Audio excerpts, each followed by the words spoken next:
kind of like been taking like, I took like 2 years off really, because from doing stand up. I was performing here and there, but I wasn't really doing that much because I wanted to focus on writing. So when I went to New York, I did a film school to become a scriptwriter, write films and TV shows and stuff. So that's part of the reason why I went out there, and I was doing some shows as well. But yeah, so I did that, and came back from New York, and I sold the film to Film 4. I've got a cartoon I'm working right now that I created with BBC. I'm doing Choice FM, touring, and yeah, just kind of just trying to just really kick down that mainstream door kind of thing, do you know what I mean? And just try and fill some gaps. That's what I'm always kind of like broaden your horizon. Yeah. I mean, it's weird because people think that I've just gone missing, but I just don't do the same shows anymore because that's not progression for me, and it's not nothing that's gonna motivate me to go and do it. I do shows like Honey Empire, maybe the theaters, but I'm trying to do more mainstream stuff now. So your highlights, your jongleurs, your comedy stores and stuff like that, because my competition, as far as I'm concerned, is people like Michael McIntyre rather than Eddie Caddy or Richard Blackwood. Do you know what I mean? It's for me that we need to be pushing the door more, and we're not going to be doing it by staying on our level, So trying to progress. I was 19. I did Camp America. I was away on the weekend. We had a weekend off, and I went into town and bought this DVD. And it was Martin Lawrence, but I remember Martin Lawrence from House Party, so I thought that it was a film. So when I saw him telling jokes on stage, I was kind of wound up because I thought I got bumped, you know what I mean? Because I thought it was a film. And he did stand up. I didn't even know what stand up was, and I just remember laughing my ass off. And that is when I said I want to do that. I didn't know what it was called or what he was doing, but I said that there in front of a crowd, that's what I want to do. So I came back to London. Learned a bit more about stand-up, did a workshop, and then started performing.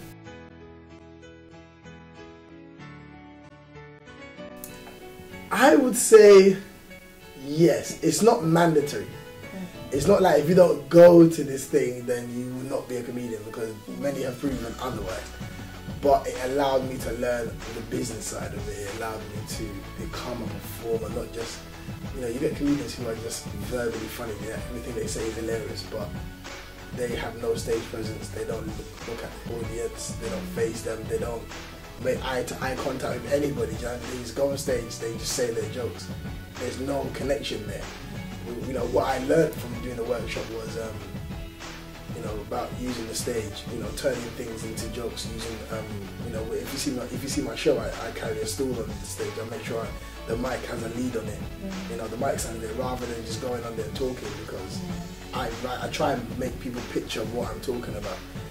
My favourite comedians were great at that. So for me, I think technique, finding out what kind of comedian you are. You got physical comedians, you got loud comedians, you got quiet ones, you know what I mean? You got people that are good at accents and stuff. So I think, going to school shows you the wide ranges that there are out there and allows you to find who you are quicker.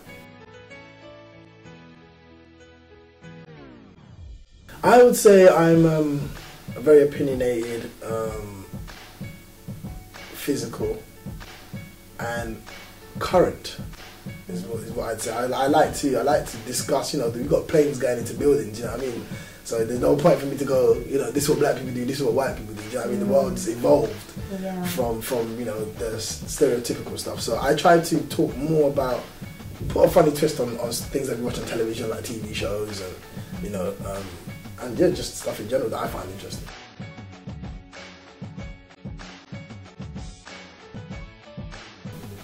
I'm now at the stage of kind of like a selfish stage, which I don't think I've ever been in my career, because when we started the comedy club, I did that because I was post Rue McCoy. So if he wasn't on that show, you weren't getting bookings really, you know what I mean? And if you were getting bookings, it was like, just put him on quickly and let him do his thing, you know what I mean? But I was one of very few who was good enough, or that the older people thought was good enough to do the big shows. So I started the comedy club, and at the time, if you're a young black boy from East London, you have two options: failure or be an MC. Like, that is literally what realistically we believe is going to happen. Do you know what I mean? So for me, I wanted to show that there's other ways to express yourself. You know, it could be through poetry or whatever. So I started the comedy club, and you know, we found these young, funny people who weren't getting the Hackney Empire shows, or we never knew how to start it.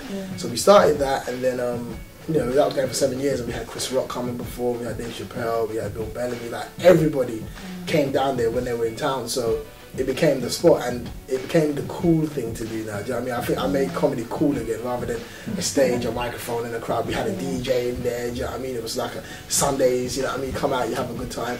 And a lot of the young ones, they came there and they saw someone who they felt like, I can do what he's doing. Do you know what I mean? I can do what he's doing. Like somebody that they can relate to. I don't think many people from where I'm from would be able to relate to like someone like Lenny or any of the other mainstream comics. You know what I mean? I feel like, you know, people, the way I spoke resembled them, so they thought, you know, I can go in there and do that. He's busting jokes like I do, and that's what I wanted to do. Now you have 7 years later, you have if there's a Sunday about a comedy show, I don't know what town that is. Do you know what I mean? It's standard now to go out and have a laugh somewhere. Do you know what I mean? So that's what the Americans have been doing. And when I went to New York, me and Reggie Yates, we had a TV show. We went there for a weekend to New York, and we saw the comedy clubs. Like, this is what we need to do. Do you know what I mean? Something regular, something fresh, something exciting. And now it's everywhere. I was inspired definitely by American comedians. I think even like my persona, you know, I always get likened to Chris Rock, not in terms of material, in terms of energy and confidence. I think for me, they spoke more to me than any British comedian did. I mean, when I was coming through, I remember people like Slim, who was hilarious to me, and people like Rudy Lickwood and Curtis Walker, Jimmy Ashaway. Do you know what I mean? That they were good comedians. You know what I mean? From the UK, and I really respect them even to this day. But for me, it wasn't exciting. There was nothing exciting about them.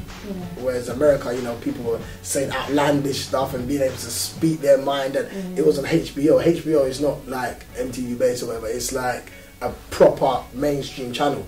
So if you're allowed to speak what you want on there, for me that just broke away a lot of shackles. And I liked their style of comedy. It was hip hop. It was very, you know, the fashion, you know what I mean? Like, if you look back at their comedy jam, what they were wearing was in at the time, do you know what I mean? And it was just more about the energy. And I feel as though that's where we are now. We're currently, where they were in 1992, we're there now. Do you know what I mean? Where we've got our own artists getting #1s and no one's flinching and getting excited because it's standard. Do you know what I mean? And I think the whole culture is just mixing nicely, and now we're doing films and stuff, so it's pretty cool.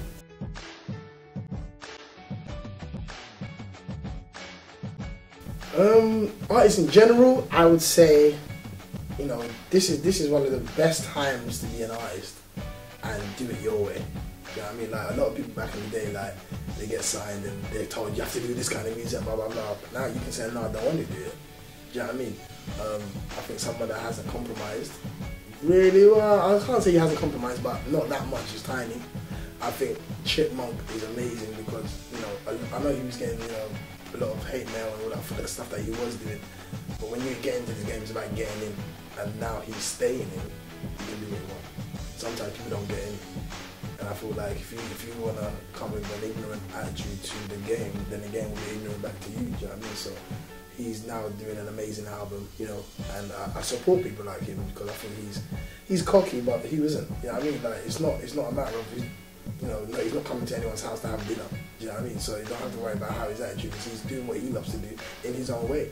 So I appreciate people like him and Tiny and you know, other artists like Wretch. You know, I'm Wretch 32. I'm a massive Wretch 32 fan. I like what he's doing. To comedians, I would say, you know, get on the stage, man. There's more perfect places to perform now because of what we've done. Do you know what I mean? There's loads of places. There is no excuse now. So, and get up and go and do it. Because I know comedy is one of the things. Oh, but what if they don't laugh? But then you don't jump on the bike and say, what if I fall over? Do you know what I mean? You ride it. Do you know what I mean? And you do what you believe is funny. And always say what you think is hilarious. Some comedians try to be too clever and they lose where they're going. I've never been on stage and said something that I don't think is hilarious. Now, there's loads of times where people ain't laughed, but I said it because I said it. I thought it was funny. So it's not. They haven't come here for me to hear what they think is funny. They want to know what I think is funny. Do you know what I mean? So even if they don't laugh, at least they leave saying, you know what, I didn't like what he found funny. Do you know? So yeah, man, just do you, man. This is the best time to do it. YouTube, internet, it's all free, and they're gonna start charging us soon. So you better hurry up and do it while it's here.